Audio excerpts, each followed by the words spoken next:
admirado, contempla a tua imensa criação.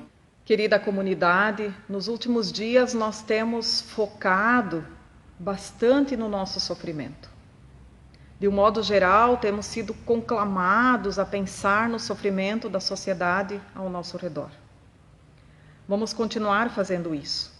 Mas hoje, neste 5º domingo da Paixão de Jesus, eu quero convidar você a que a gente olhe para o sofrimento de Jesus. Só Ele pode nos trazer o verdadeiro consolo.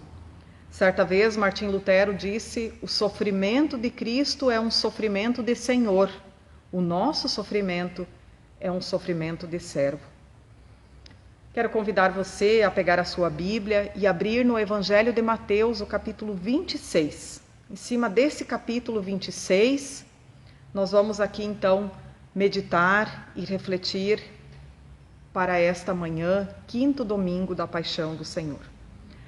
Todos nós sabemos e muitas vezes repetimos em nossas comunidades a frase: Nosso Senhor Jesus Cristo na noite em que foi traído. Todos nós sabemos que Jesus foi traído antes de ser crucificado. Mas muitas vezes nós pensamos que ele foi traído apenas por autoridades ou apenas pelo povo hebreu. Isso não é verdade.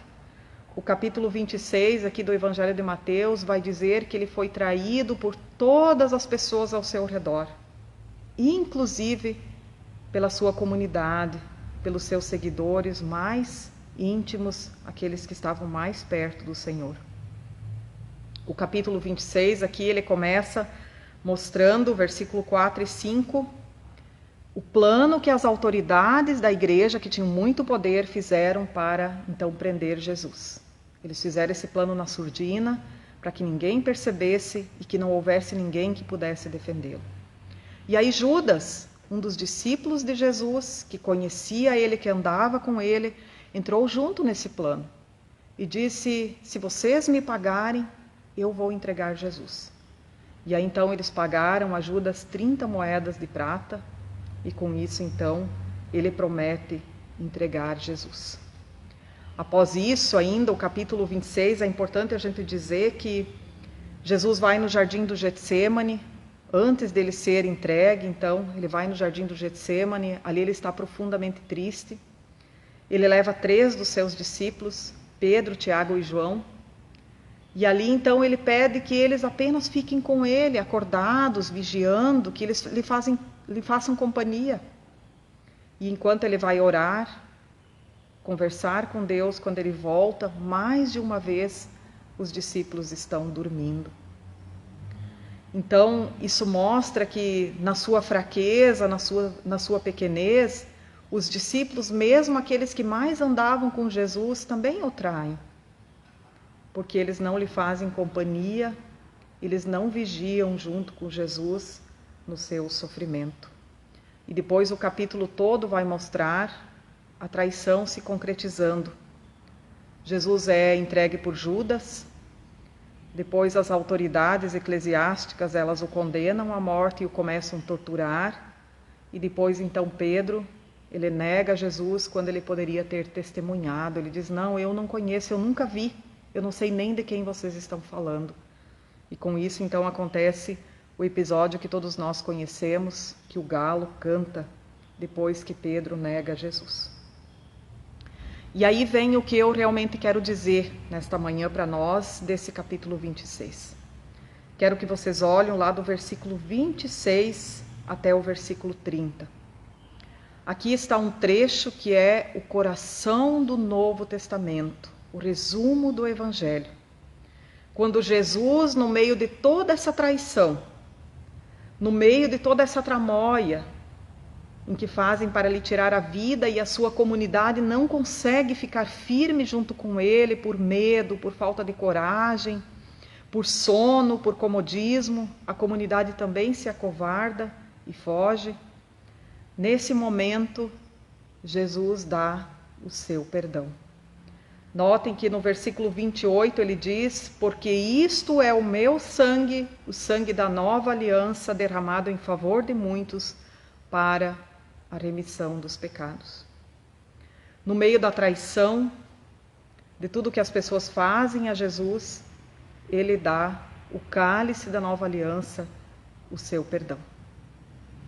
Pensem comigo, se Jesus fosse vingativo, se Jesus apenas oferecesse o seu perdão às pessoas que merecem ele, às pessoas que fizessem o bem, ele não teria dado o seu cálice no meio justamente da traição. Isso mostra, querida comunidade, aquilo que nós sempre dizemos: por que Jesus é nosso Salvador? Justamente porque ele nos salva de nós mesmos, da nossa fraqueza, de não conseguirmos ser bons, de não conseguirmos fazer as coisas certas, como muitas vezes gostaríamos de fazer. Por isso ele é o nosso Salvador. Ele é o Salvador dos teus pecados, dos meus, da nossa fraqueza, quando nós assim, junto com essa comunidade cristã, os discípulos, nós também fraquejamos, dormimos, fugimos e traímos Jesus. E aqui é muito interessante, se a gente olhar, o texto vai dizer, o versículo 28, que o sangue da nova aliança derramado em favor de muitos. Quem são esses muitos? Quem são esses muitos que o Evangelho de Mateus fala? Se nós olharmos para o exemplo de Judas e de Pedro, nós vamos ter a resposta. Judas, por um lado, ele também recebe esse perdão. Ele também recebe esse cálice do perdão. Mas o que ele faz com isso? Ele não confia nesse perdão. Na hora que ele se dá conta do que ele fez, que ele vendeu Jesus e que ele o entregou para ser crucificado, ele se desespera e ele decide colocar um final na sua vida. Ele mesmo decide o fim da sua vida, ele se entrega ao desespero. Ele teria toda a chance de chegar a Jesus arrependido e continuar vivendo do seu perdão e receber concretamente esse perdão. Mas não, ele prefere aniquilar a sua vida.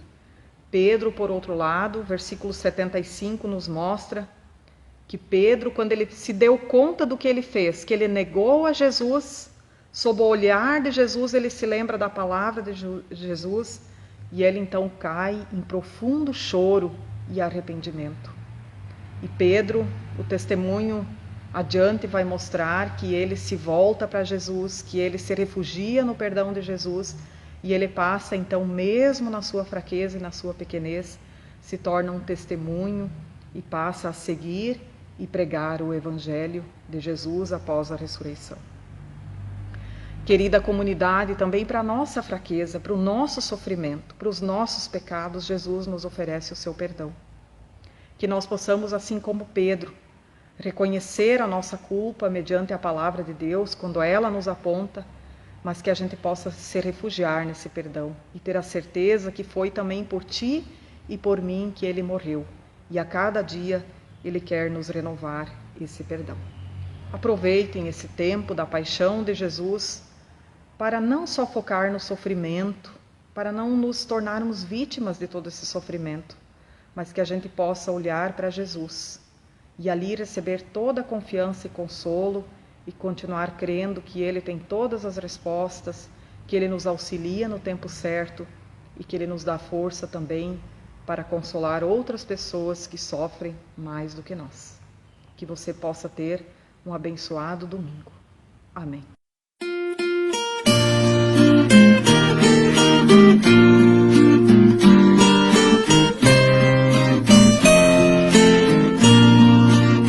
Senhor meu Deus, quando eu maravilhado contemplo a tua imensa criação, a terra e o mar, o céu todo estrelado, me vem falar da tua perfeição.